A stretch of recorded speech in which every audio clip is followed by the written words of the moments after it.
Un saludo cordial a todos los amigos y seguidores de Pues la Verdad. Sean ustedes bienvenidos a este nuevo episodio podcast de Pues la Verdad de hoy viernes 5 de noviembre. Son las 5:13 ya de la tarde.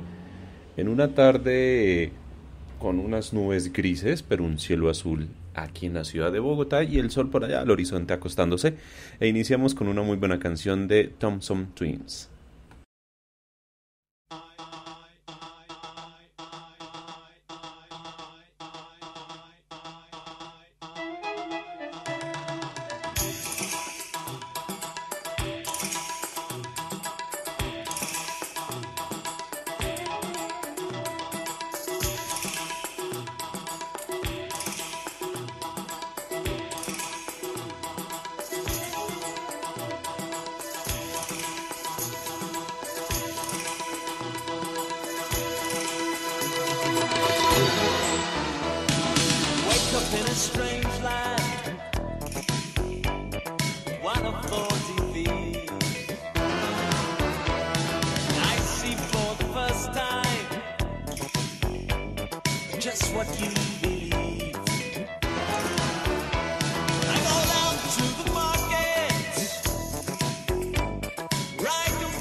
Hemos luchado mucho tiempo y hemos sufrido la pérdida de muchos seres queridos, pero no estamos solos.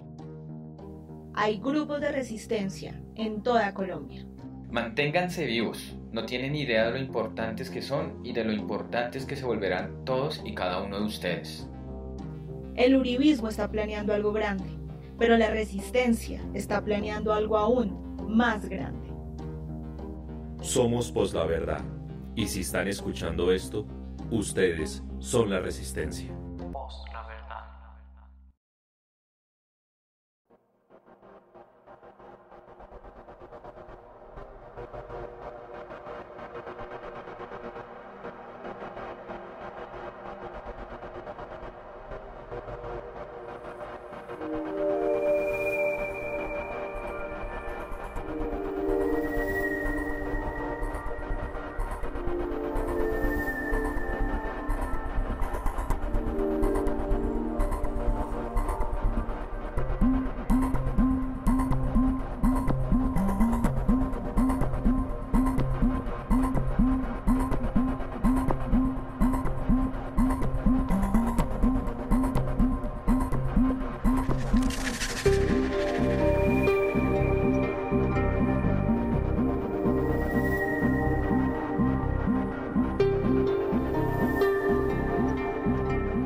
Y estaba sonando la canción The Gap de The Thompson Twins, canción que ha sido colocada en la descripción de este episodio podcast de Pos la Verdad, porque ya saben, este espacio, este podcast, Pos la Verdad, se emite en vivo de lunes a viernes desde las 5 de la tarde en Spreaker. Ahí nos pueden escuchar, nos pueden dejar sus saludos, sus comentarios en el chat en Spreaker, como doña Diana Reuter, que dice: hola amigos, Pos la Verdad y grupos plagiosos que han sido noticia últimamente, felicitaciones a ellos por su buen trabajo. Dicen: buena tarde de batalla antiplagiaria. Muchísimas gracias a nuestros amigos de grupos plagiosos que ahí han movido la agenda noticiosa en esta semana en Colombia, lo cual es muy bueno por la labor que ellos hacen, pero no es muy bueno a quienes ellos ponen en descubierto. El podcast de Pues la Verdad también lo pueden escuchar en diferido en las diferentes plataformas de podcasting que ustedes quieran, como Apple Podcast, Google Podcast, Spotify, Deezer, Amazon Music, YouTube, TuneIn Radio, iVoox y muchas más. Ahí nos pueden encontrar. En la descripción de este episodio podcast está toda nuestra información, están todos los datos, tanto del grupo en Telegram. Le mandamos un saludo a todas las personas que hacen parte del grupo oficial de Pos la Verdad en Telegram. Muchísimas gracias por estar ahí siempre con nosotros, por compartir ahí en ese espacio 24/7 donde estamos compartiendo noticias, información, memes, juegos, de todo un poco. Ahí estamos siempre. También en la descripción de este episodio podcast están nuestros enlaces tanto de Patreon como de PayPal por si nos quieren apoyar, si les gusta lo que nosotros hacemos. Y también está el enlace de Tu Tienda Informática, que es la tienda de productos informáticos de @Ivandacho, con quien estuvo ayer desde las calles de Colombia, desde las carreteras de Colombia, acompañando a Javier en un nuevo programa. Grupos plagiosos dicen: el día de ayer pudimos escuchar en diferido el programa anterior, gracias. Sí, el día martes, como veníamos de puente festivo, con Javier Ruiz @Contra Guarri, estuvimos hablando precisamente sobre lo que sucedió con Jennifer Arias y lo que puso en evidencia la gente de grupos plagiosos. Así que a ellos muchísimas gracias por la labor que están haciendo. Muy importante, hay que seguir, así a algunos no les guste.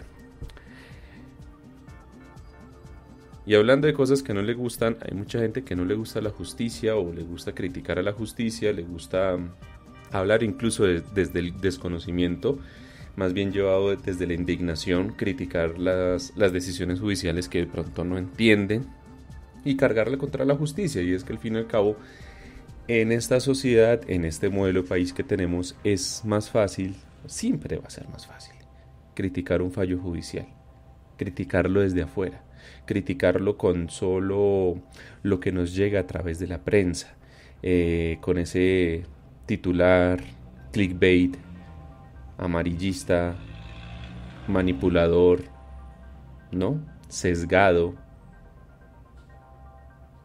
que buscar entender la parte emotiva, las razones por la cual, por ejemplo, un juez de la República tomó una decisión en su providencia. No, eso no lo hace la gente y eso genera mucho desgaste, eso da pereza, eso para qué, eso yo me mantengo informado con Julito, con Néstor, con Luis Carlos, con Vicky, con Claudita, con la Guri, ¿no? Con Felipe Zuleta, con todos esos, ¿no? Entonces eso ¿para qué? Si Darcy Quinn con sus secretos me mantiene informado de lo que yo necesito mantenerme informado. ¿Y para qué? Si Luis Carlos Vélez saca unos trinos muy sagaces y muy buenos y yo con eso quedo contento. Ya siento que satisfací mi necesidad ¿no? Satisfice mi necesidad de información ya con lo que me dice la prensa. ¿Para qué más? ¿Para qué más? ¿No? ¿Para qué? Si está Néstor, el primer cuñado de la nación, hablando y diciendo sandeces y que Colombia va a ser un país más peligroso y que nuestros niños van a quedar otra vez en riesgo si dejan en libertad a Garavito, que es que esos jueces de la República son unos enfermos y un poco más de cosas, ¿no? O sea, y por eso titulé el episodio podcast de hoy así. Por eso tiene ese título, ¿no? Porque acá en Colombia sencillamente un condenado como Garavito puede tener derechos y va a quedar en libertad? ¿O porque los jueces de garantía dejan en libertad a cualquier delincuente así este sea peligroso? Y es que el problema que tenemos acá en Colombia, aparte del completo desconocimiento que hay sobre las leyes, sobre los derechos fundamentales, sobre la base misma del Estado, sobre lo que es la Constitución y lo que representa, ¿no? Mucha gente asume y se quiere dar por enterada de las noticias judiciales, por ejemplo, a través de la prensa, sin mayor análisis. Ay, pero Andrés, Felipe Zuleta es abogado. Sí, pero es un abogado que no sé dónde habrá sacado el cartón él, si es que lo tiene. No me consta que sea abogado. Y por la forma en que habla, menos me consta. Entonces venir a decir que es un abogado respetado, ¿no? Es como decir que Alberto Bernal es un economista respetado. Creo que sabe un poquito más de derecho Abelardo de la Espriella, y eso es mucho decir, que el mismo Felipe Zuleta. Pero es que el sentir de ellos no es informar, el sentir de ellos es generar indignación, generar molestia. Por eso le cargan en contra de la justicia, porque la justicia al fin y al cabo es la rama del poder público que no ha logrado ser coaptada por parte del oficialismo, que no es otra cosa más que ahorita el uribismo. Antes era Santos, antes era Uribe, y antes era Pastrana y así, ¿no? Estos periodistas son cambiantes, ellos, dependiendo el presidente de turno, asumen una u otra postura. De hecho, ustedes recuerdan bien, Luis Carlos Vélez era muy crítico de Uribe y respaldaba a Santos y el tema del proceso de paz, e incluso amañó y tergiversó un debate que él dirigía en Caracol Noticias, en donde Santos estaba disputando su reelección presidencial, y en donde el mismo Luis Carlos Vélez lo decía en su espacio en Blue Radio cuando estaba en esa emisora, que para qué hablar de Uribe, que Uribe hay que dejarlo en el pasado, que ahorita hay que preocuparnos más por el presente, que es Juan Manuel Santos, y el futuro que él pueda dejar, y que lo que está haciendo con el tema de la paz es muy bueno. Eso lo decía Luis Carlos Vélez. Hoy dice otras cosas muy distintas. Y sencillamente el cambio de opinión es por cuestión de agenda. Esas agendas, esas posturas se compran. Es por eso que personajes como Luis Carlos Vélez sacan los trinos que ellos sacan las opiniones que ellos tienen. Hablan con desconocimiento total frente a la justicia. Eso lo hacen ellos.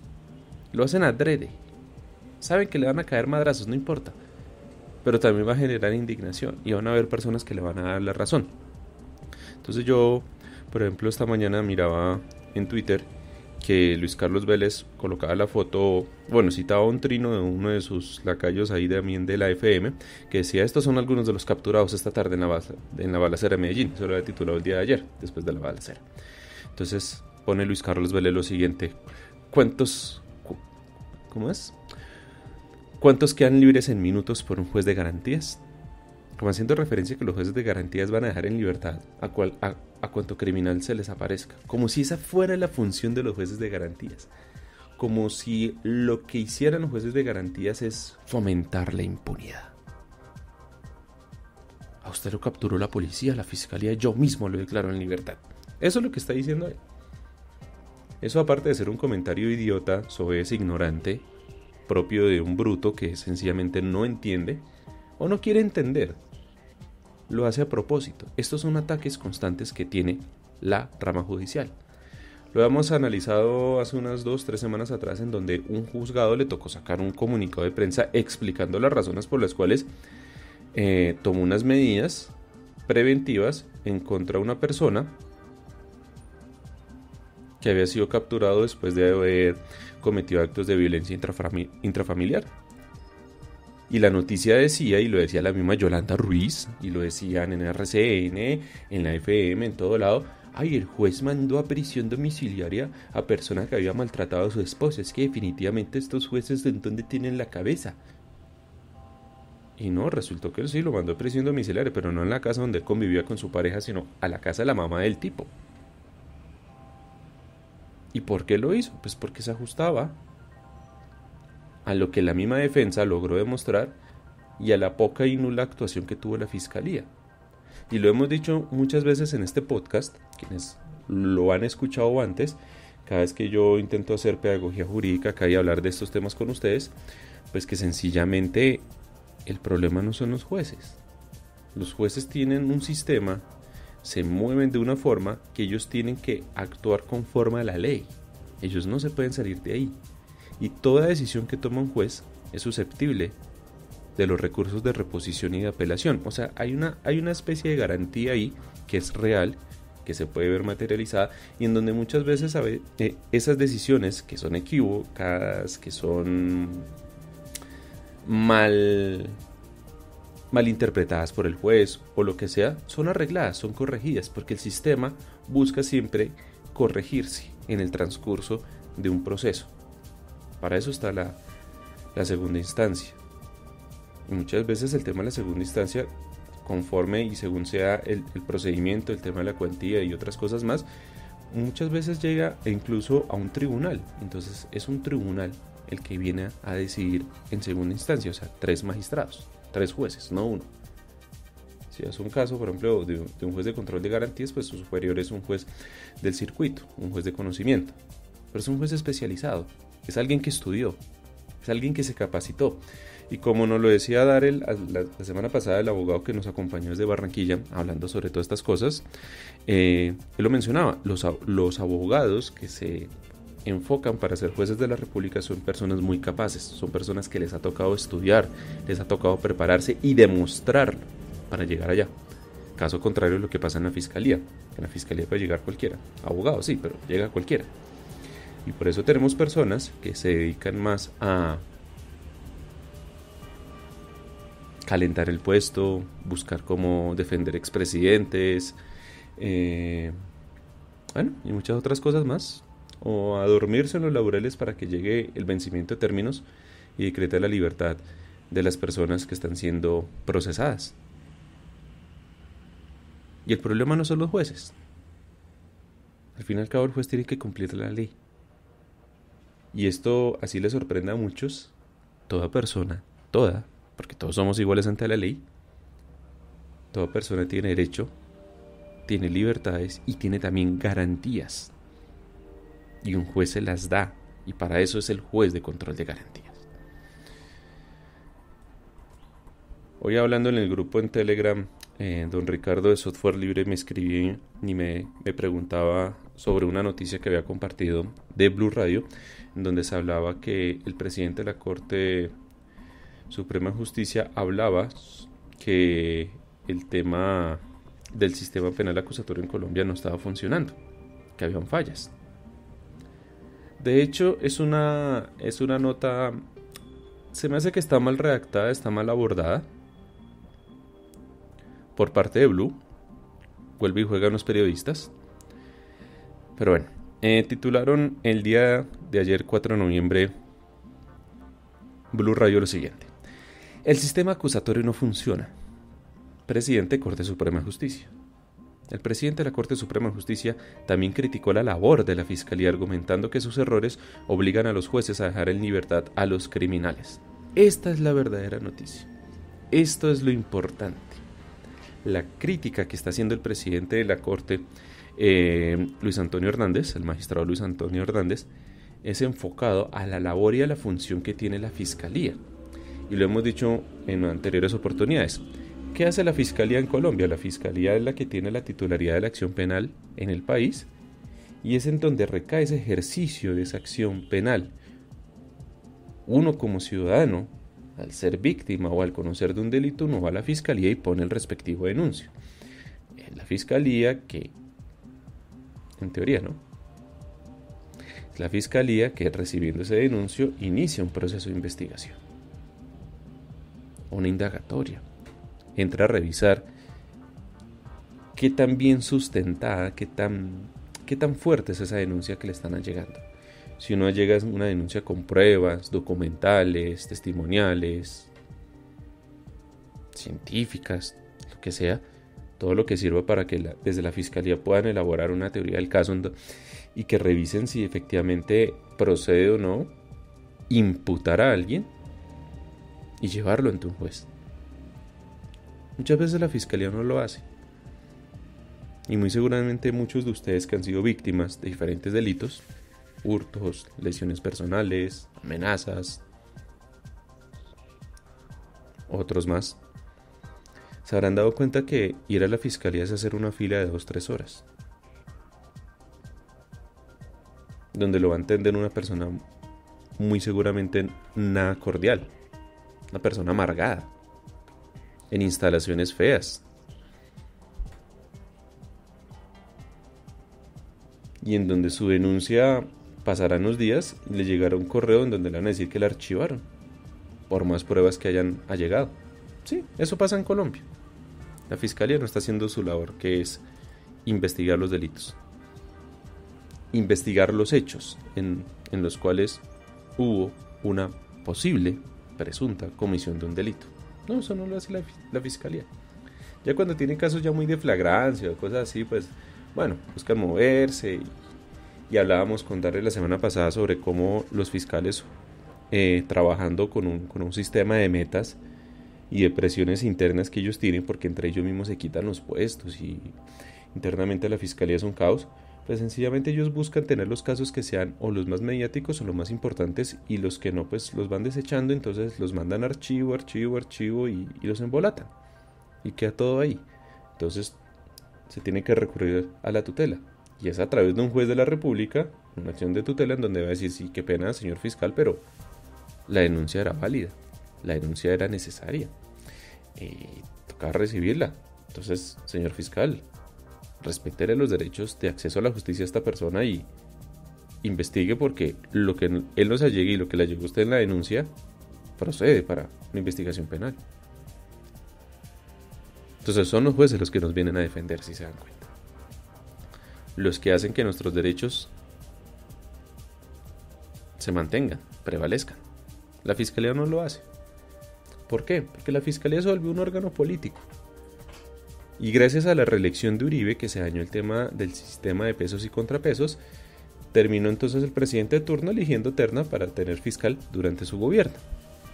Es por eso que Juan Manuel Santos tuvo en una primera instancia a Vivian Morales, después a Montealegre, después a Néstor Humberto Martínez, muy amigo de Uribe también, muy compinche con Duque, y después Duque ternó a su compañero de universidad, compañero de pupitre, a Barbosa, y él es hoy el fiscal general de la nación, sin siquiera ser penalista.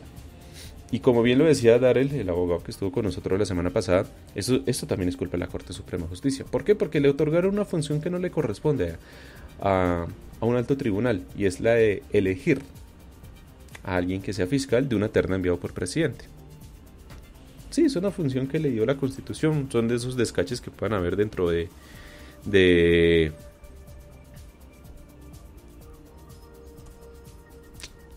dentro de la organización misma que hizo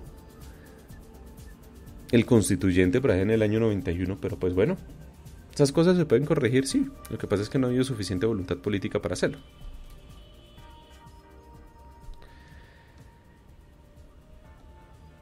Entonces tenemos un tipo hoy como Barbosa, el cual el gobierno nacional ya quiere condecorar. Ya dijeron que no, que le van a dar la medalla de Low Mutra a Francisco Barbosa, aquel que se autoproclamó tener el segundo cargo más importante del país. Aquel que dice que es más importante ser papá que fiscal y que él tiene todo el derecho de hacer sus viajes de trabajo junto con la familia a San Andrés y cosas de esas. Un tipo que de derecho penal no sabe nada. Un tipo que de derecho penal se equivoca, no lo entiende, no lo conoce. Él es el que está dirigiendo el tema de la acción penal en el país. Y por eso el índice de criminalidad está alto. Por eso el índice de capturas declaradas ilegales está en aumento. Eso no es culpa de los jueces. Eso es culpa de los fiscales. Eso es culpa de la policía. Y por ahí vi que es tendencia a 130 años de la policía y yo no sé qué otras cosas más. Lamentablemente a los agentes de policía no los están capacitando. Sí, para acá dice: en conmemoración de los 130 años de la policía. Que ponen en la cuenta de la policía. Y sale María Fernanda Cabal diciendo: Cabal, Día de la Policía Nacional. Bueno. Haciendo política con ellos. Lamentablemente a los policías no los capacitan. Y los que hacen o tienen funciones de policía judicial, menos. Son muy pocos. Y es ahí en donde un abogado capaz, con experiencia, y cumpliendo su trabajo y cumpliendo su labor como abogado defensor, hace cumplir la ley. Y un juez de la República, viendo eso, no tiene de otra que conceder lo que el abogado pida. Porque si tenemos un mal procedimiento dirigido desde la Fiscalía, si tenemos una captura que no es procedente, que se hizo violando los derechos y garantías de cada una de las personas, pues nada, hay que declarar esa captura ilegal y volverla a hacer. Porque para eso están los jueces de garantías, y es que el mismo nombre lo dice, y a Luis Carlos Vélez eso se le olvida. Él no lo entiende. Bueno, no lo quiere entender, vuelvo y digo. ¿Por qué? Porque quieren atacar la justicia. ¿Y por qué quieren atacar la justicia? Si al fin y al cabo los jueces están haciendo su trabajo. En la medida de lo posible lo están haciendo. Porque se vienen elecciones. Entonces vemos shows como el de ayer, supuesto robo, de tipo de película, balacera va, balacera viene, un tipo ahí tomando granizado mientras estaba pasando todo ahí al lado. Capturados con peluqueados muy el estilo militar, muy parecidos a los de los héroes de Haití, ¿no? A los héroes colombianos que fueron a Haití. Y cosas de esas. Y es que el populismo punitivo vende, y eso lo hablábamos con Darel la semana pasada. El populismo punitivo vende, el generar indignación, el decir es que nuestros jueces se están dejando en libertad. Y miren lo que quieren hacer incluso con Garavito. Pues sale la gente, no, es que a Garavito hay que castrarlo, hay que torturarlo, hay que matarlo, ponerlo a pasar hambre por nuestros niños. Entonces, dejamos a un lado el tema de la justicia y nos adentramos más bien al tema de la venganza. Entonces asumimos que estamos en una sociedad muy propia de esas sociedades extremistas, fundamentalistas, religiosas, ¿no? Que han existido a lo largo de la historia y que aún existen, en donde los problemas se solucionan mochándole la mano a una persona, apedreando a otra, degollando a uno, torturando al otro, y así. Como si no hubieran pasado ni siquiera 500, 1000, 2000 años de historia, de evolución, para entender una vez más que sencillamente Colombia como tal, en el papel, es un Estado social de derecho, respetuoso de las libertades, de las dignidades, de las garantías de cada una de las personas, porque todos somos iguales ante la ley, y que también tenemos que entrar a cumplir una serie de estatutos internacionales como el Estatuto de Roma. Y otros más. Pero no, al uribismo no le interesa eso, y a la prensa amiga del uribismo no le interesa eso. A ellos les interesa es decir que hay caos, que hay un desmadre completo, que todo es culpa de los jueces, que los policías son nuestros héroes, que si un policía mata a uno es porque se lo merecía, que los policías tienen que primero disparar y después preguntar, así como lo decía la misma María Fernanda Cabal, que los policías son héroes como lo que hicieron con el estudiante de Derecho el año pasado en medio de las protestas, que ocasionó el tema de las protestas, Javier Ordóñez. Que si un policía en uso claro y excesivo de la fuerza le quita la vida a alguien o lo deja herido, lo deja con secuelas, ese policía es un héroe y merece una medalla. Que si un batallón del ejército coge y bombardea un campamento en donde incluso saben que hay menores de edad o personas civiles, pues eso vale huevo en términos generales, como lo dicen los uribistas. El quien les manda a estar ahí, esos son máquinas de guerra.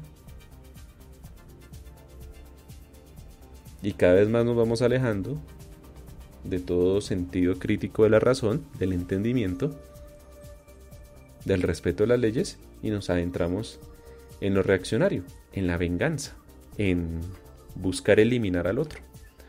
Y en si usted no está a favor mío, usted está en contra mío y yo tengo todo el derecho a darle en la cara a marica.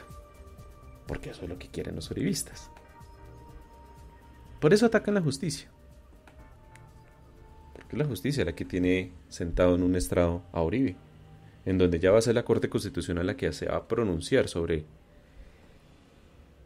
la tutela que interpusieron frente al caso de Uribe, en donde cada vez más salen pruebas que tienen que ser practicadas y conocidas por un juez, motivadas y llevadas por un fiscal, en donde el fiscal no tiene por qué estar haciendo funciones de defensa. Entonces hemos visto en varias audiencias como un señor Jaimes, que colocó ahí Barbosa,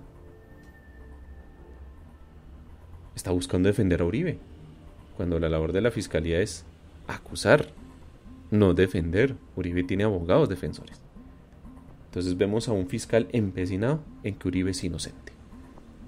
Y que pobrecito él, y que pobrecito esto, y que tal cosa. Entonces voltean esto. Eso pasa por tener a alguien como Barbosa en la fiscalía. La fiscalía hoy no es independiente. Barbosa es alguien que le hizo campaña a Duque. Es alguien que fue consejero de la presidencia de Duque. Y después Duque lo sacó de ahí y lo ternó a la fiscalía. Entonces, es obvio que la fiscalía es hoy del uribismo. ¿Ya? Es eso. Por eso es que la prensa no critica a la fiscalía. Ustedes no van a escuchar a un Luis Carlos, a un Néstor, a una Yolanda, a una Vicky, a una Guri, a un Julito, criticando la mala actuación o los errores de un fiscal. No. Porque si tú hablas mal de la fiscalía, le estás hablando mal de Barbosa. Y pues Barbosa es el segundo cargo más importante. Y no, o sea, eso está mal visto. Hay que hablar mal de los jueces. Al fin y al cabo los jueces, o sea, ¿cuántas veces un juez de la República está haciendo una ronda de medios? Analicen ustedes, ¿cuántas veces sale un juez de la República en un medio de comunicación? Frente, por ejemplo, a cuántas veces sale Barbosa como fiscal en medios de comunicación. Es más, la fiscalía tiene todos los canales de comunicación propios de la misma fiscalía. Vemos tendencias de la fiscalía en Twitter. Vemos la cuenta de la fiscalía hablando bien de Barbosa y que es el mejor fiscal y que es que hoy nuestro fiscal viajó en la avioneta y se fue para un lado y después se fue para el otro y no para de trabajar y mírelo qué lindo, mírelo cómo hace, ¿no? Un juez de la República no está en eso porque un juez de la República tampoco lo tiene por qué estar haciendo. Y no me vengan a decir, ay, pero el presidente de la Corte habló, sí, pero es que esa es su función. Los presidentes de las Cortes Ya estos cargos de presidente de corte son de un año. Cada año la corte va turnando el nombramiento de su presidente. Es más, eso ya internamente ya lo tienen designado. Y se lo van rotando por salas incluso. Entonces, por ejemplo, la Corte Suprema de Justicia dice, este año, 2021, le tocó, por ejemplo, a la sala penal, el próximo año le toca a la sala laboral, el próximo que viene a la sala civil, y de ahí se escogerá de los magistrados de cada una de las salas el que vaya a ser presidente. Y ese cargo es meramente representativo, es alguien que va a hablar. Ese presidente no es el jefe de la corte como tal, o no es alguien que va a hablar a favor o en el sentido de dar órdenes. No, es que yo como presidente de la corte le ordeno a la corte. No, eso no lo hace un presidente de corte. Eso no está dentro de sus funciones. Es algo meramente administrativo y es algo meramente representativo. Es como la cara visible para que atienda temas de prensa, para que haga temas de pedagogía, para que le hable a la comunidad, a la sociedad, que al fin y al cabo es la base del Estado. Todos nosotros somos la base del Estado.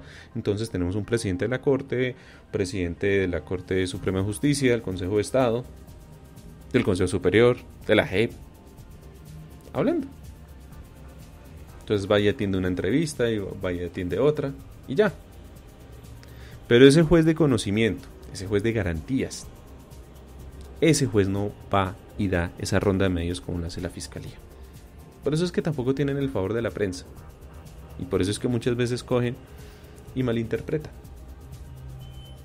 Y recordaba yo que cuando se podía ir a palo quemado, a las audiencias, y cuando yo estaba en mi época de prácticas, los periodistas sencillamente no estaban en la parte del proceso, en los procesos mediáticos.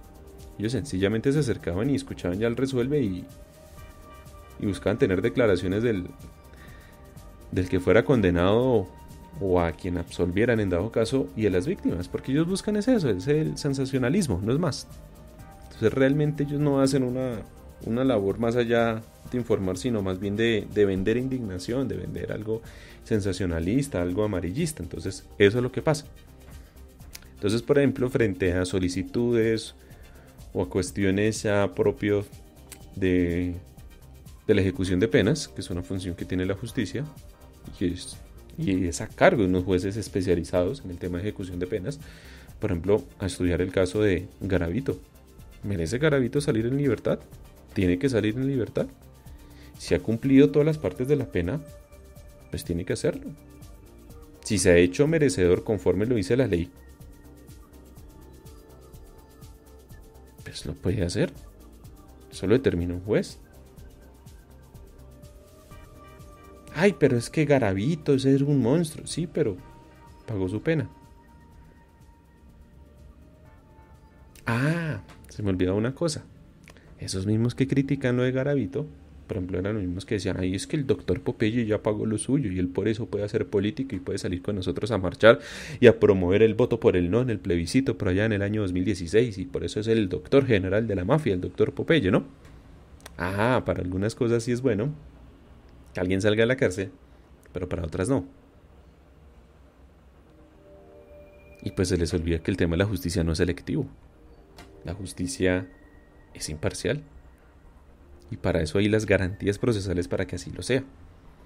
Y si el señor Garavito, por más condenado que esté, pagó lo que tenía que pagar y se hace merecedor de incluso poder salir en libertad,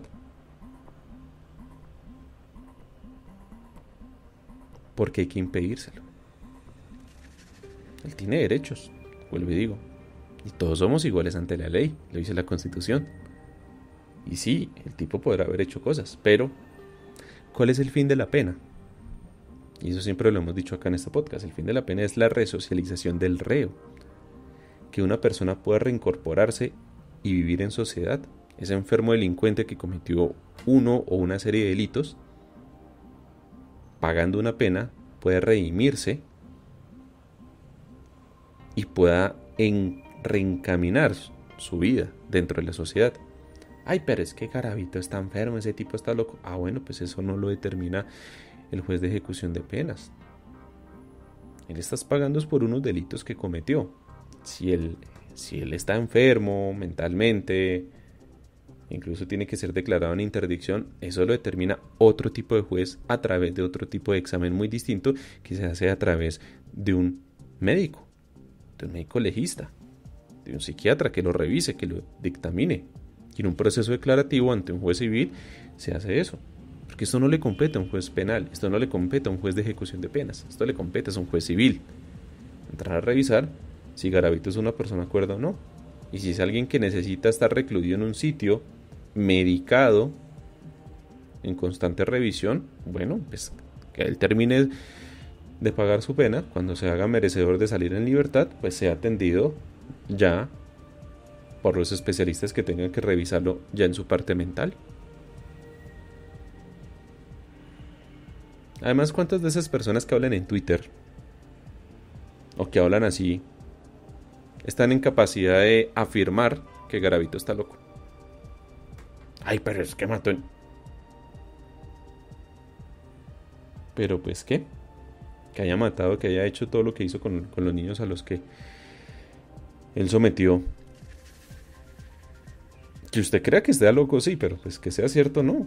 Eso lo tiene que determinar un médico legista, un médico especialista en el tema, no nosotros. ¿O es que esa persona que afirma que Garavito está loco también puede determinar si una persona tiene cáncer o está sufriendo de depresión o otras cosas más? O si de pronto es el médico tuitero que está hablando por ahí que ya le hizo el respectivo examen, análisis respectivo, sustentado, para afirmar que Garavito está loco.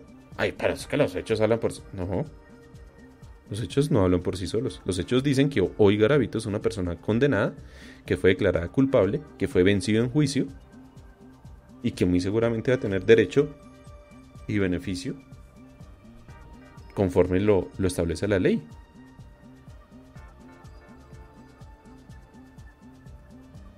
Ya, hay que dejar el tema en los expertos en este caso. Lo mismo pasa con el tema de estas personas que capturaron ayer en Medellín frente al trino de Luis Carlos. Que no, que es que los van a dejar en cuestión de minutos, los van a dejar libres. No.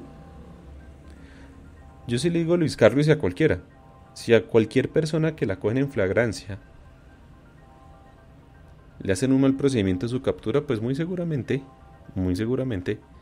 lo van a declarar en libertad. Pero eso no quiere decir que están declarando a la persona inocente.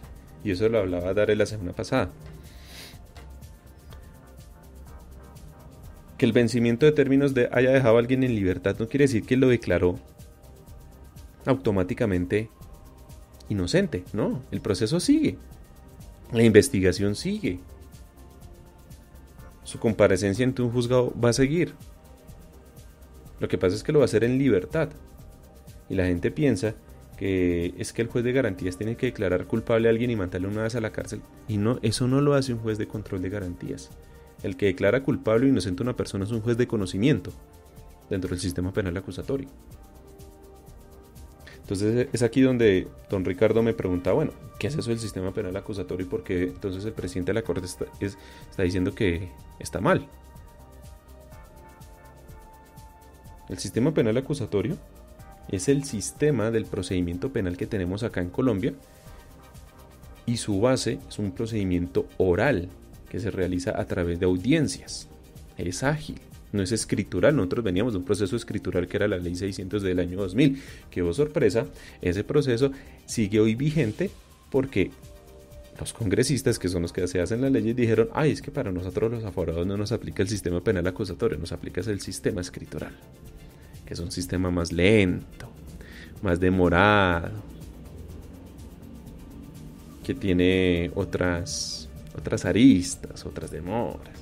En cambio, el sistema penal acusatorio por sí mismo es un sistema ágil, en donde la justicia puede actuar en temas, por ejemplo, de control de garantías en cuestión de horas, y en donde, dependiendo sea cómo avance un caso, en cuestión de meses ya se está teniendo una sentencia en primera instancia, sea condenatoria o absolutoria.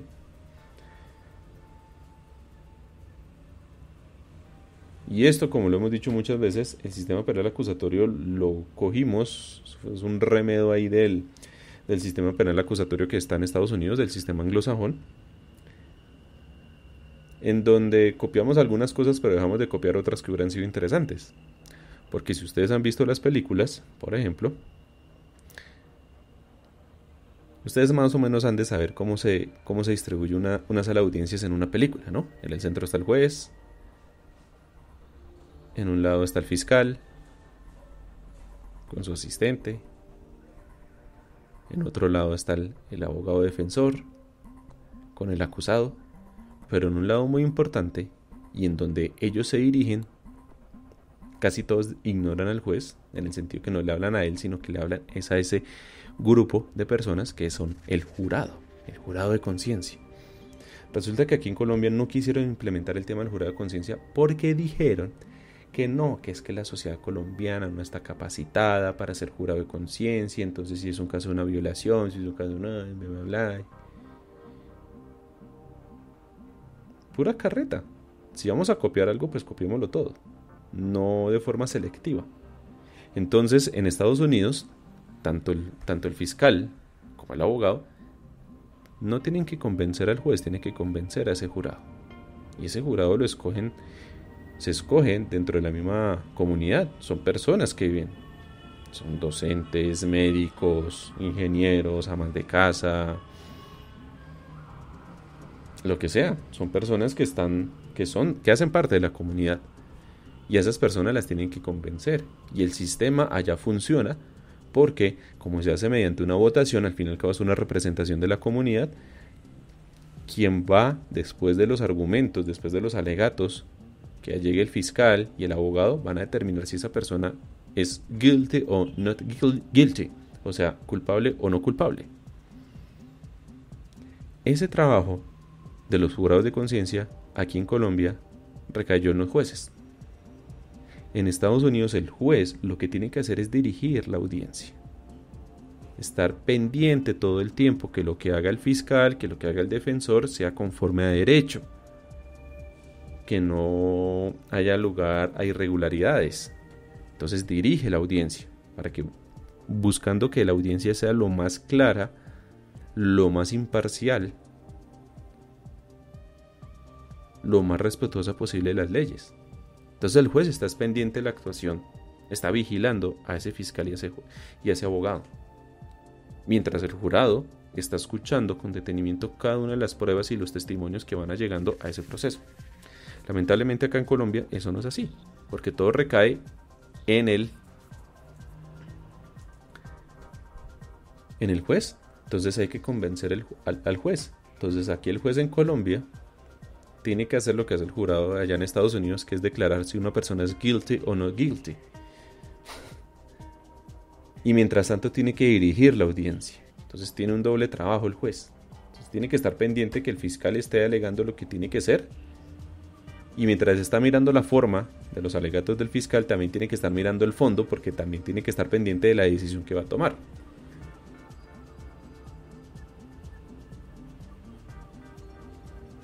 Esa es la crítica que está haciendo el presidente de la Corte, al decir que el sistema penal acusatorio está mal.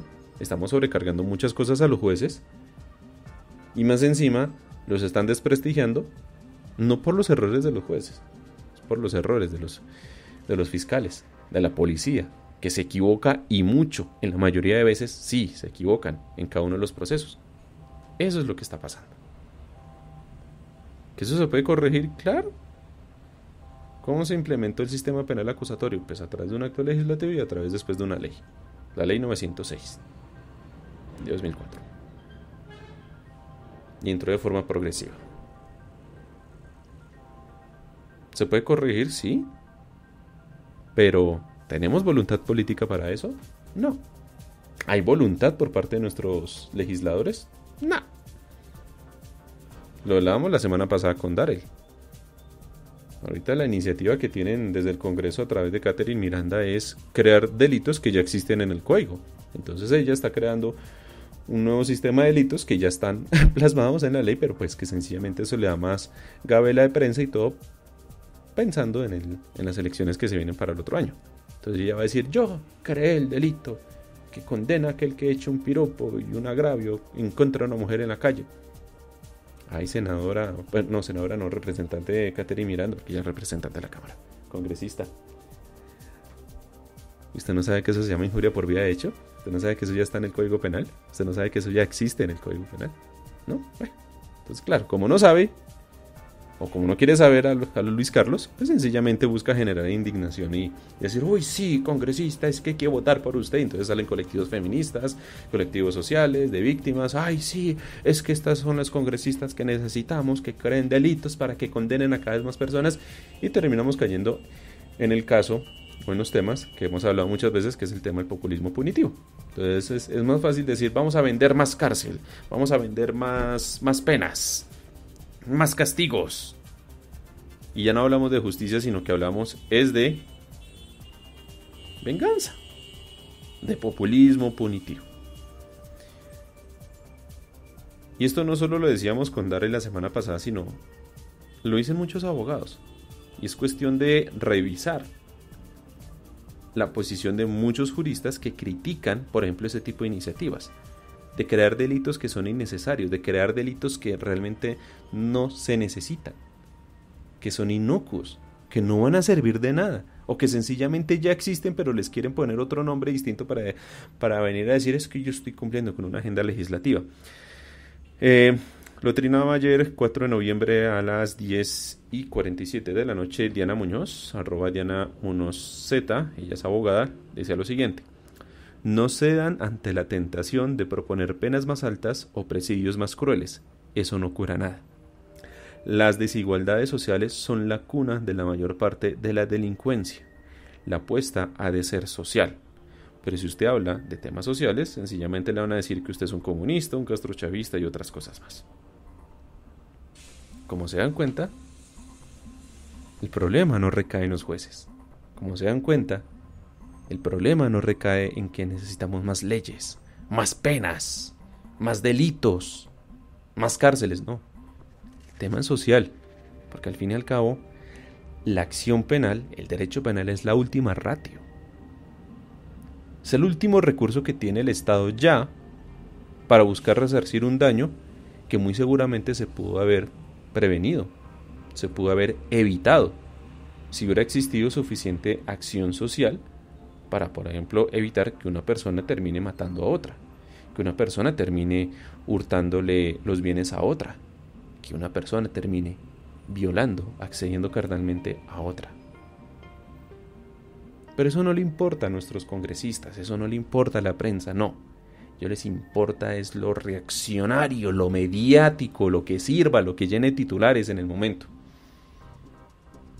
Y lo que sirva para que esa gente salga berraca a votar.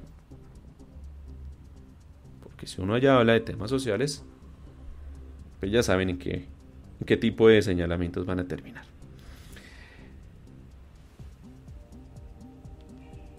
Quiero hacer un corte musical, ya saben que estamos en onda de diciembre, quiero poner un poquitico de música ya de fin de año porque noviembre es la precuela de diciembre. Y pues la verdad nos estamos alistando, como decimos acá, pues la verdad desde noviembre la música de diciembre, entonces ya volvemos.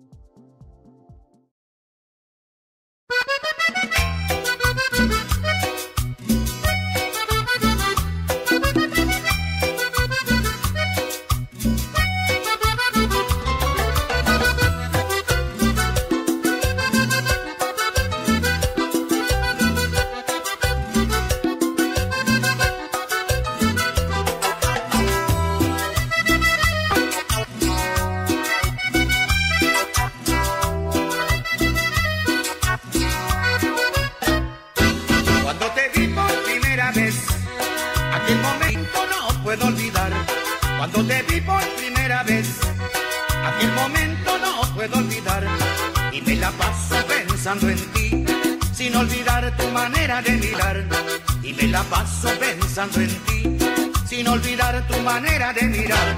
Yolanda, sabes que te quiero, Yolanda, que por ti me muero, Yolanda, sabes que te quiero, Yolanda, y me desespero, Yolanda, sabes que te quiero, Yolanda, que por ti me muero, Yolanda.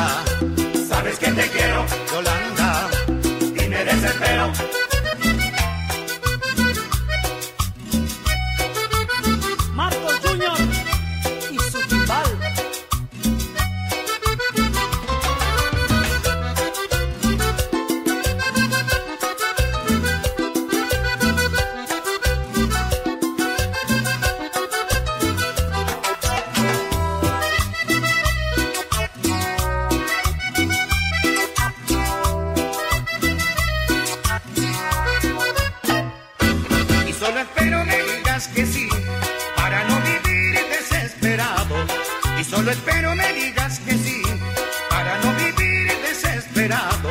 Desde aquel momento me hiciste feliz, todas las horas que pasé a tu lado. Desde aquel momento me hiciste feliz, todas las horas que pasé a tu lado. Yolanda, sabes que te quiero. Yolanda, que por ti me muero. Yolanda, sabes que te quiero. Yolanda, y me desespero. Yolanda, sabes que te quiero. Yolanda, que por ti me muero. Yolanda, sabes que te quiero. Yolanda, y me desespero.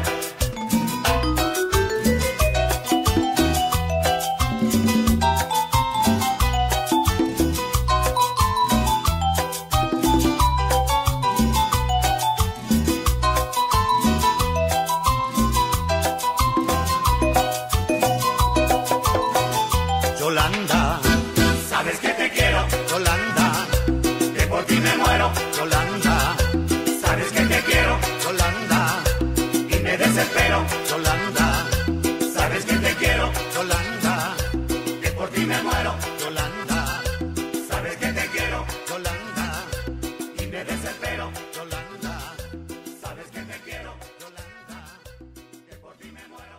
Yolanda, sabes que te quiero.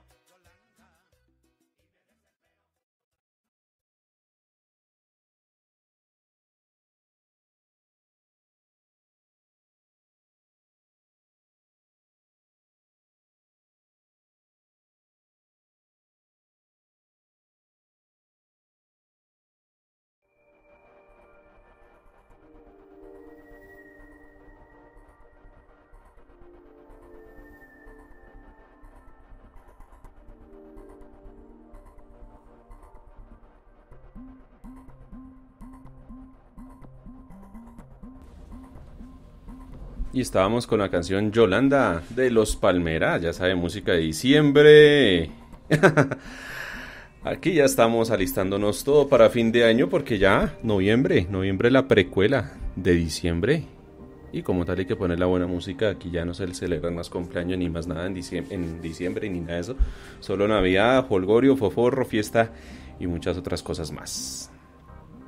Y con esa muy buena canción de Los Palmera, Yolanda, vamos ya finalizando este episodio podcast de Pues la Verdad. Ya 58 minutos aquí hablando con ustedes. Muchísimas gracias por haberme acompañado. Estos temas me gusta mucho tratarlos. Me gusta mucho que ustedes también los analicen, los reflexionen, me compartan sus opiniones en el grupo en Telegram, en Twitter. Ahí me pueden escribir, @jbp es el Twitter mío, el Twitter institucional es @poslaverdad, el de don Javier @contraguarria. Porque estos temas hay que seguirlos analizando, hay que ser muy reiterados con esto, hay que seguirlos hablando. ¿Por qué? Porque todos los días van a salir temas de populismo punitivo, todos los días vamos a conocer noticias, que un juez dejó en libertad a alguien, entonces la gente cargándole contra los jueces, la gente diciendo es que los policías son nuestros héroes, los militares son nuestros héroes, y realmente son nuestros héroes. ¿Se le puede llamar héroe a un policía que atenta contra la misma población civil? ¿Se le puede llamar héroe a un militar que atenta contra la población civil, que dice que unos menores de edad en un campamento o un grupo de civiles son máquinas de guerra? El problema no es la policía, el problema es la dirección que están teniendo ellos, el problema no es el ejército, el problema son las órdenes que ellos reciben, y ellos, frente a una formación castrense, pues sencillamente hacen caso de una cadena de mando.